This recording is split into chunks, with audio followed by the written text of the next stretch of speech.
Well, President von der Leyen has just finished presenting this flagship policy to the European Parliament. It contains 50 policy measures.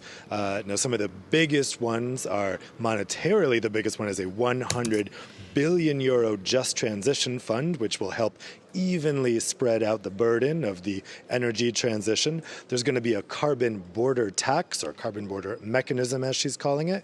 That's designed to make sure that production and companies don't move outside of Europe to avoid stringent climate legislation. There's also going to be a new industrial strategy and agricultural strategy to, as von der Leyen put it, completely change the way that the EU sees economic growth, to make a new growth paradigm. Now, the real flagship element of this proposal is, as you mentioned, that target to completely decarbonize the EU by 2050. Now, they would get to what's called net zero emissions. That means that they would almost completely reduce emissions, and whatever emissions are left would be made up for by projects that absorb carbon, let's say planting trees, so that in the end, Europe isn't contributing any carbon emissions to the world. Now, the European Parliament, where she's just presented this, she's kind of preaching to the choir there. The idea is very popular there. There's only, I'd say, far-right MEPs that are resisting this. But of course, members of the European Parliament aren't the ones that would have to implement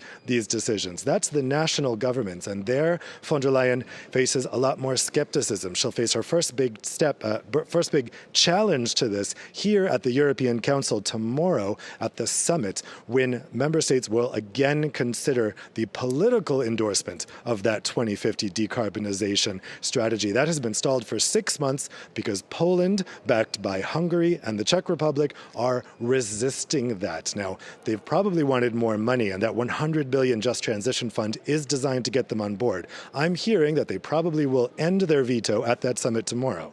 The main reason being that in this Green Deal, von der Leyen says she will propose a legally binding 2050 target in March, whether or not Poland ends its veto. And so, in the end, that legislation would just have to be passed by majority. This is really Poland's take it or leave it moment. Either you take this funding and end the veto now, or we're going ahead anyway without you, and you probably won't get the funding.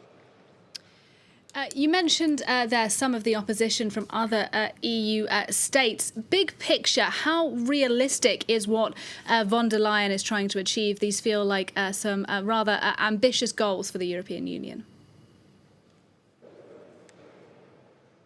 Well, the target is still 30 years away, so it's kind of hard to measure that right now. It's going to depend a lot on technology and a lot on societal changes. What we can measure more concretely is the interim 2030 target. Right now, the EU has set that at 40%, but von der Leyen in this proposal wants to increase that to 50 or even 55%.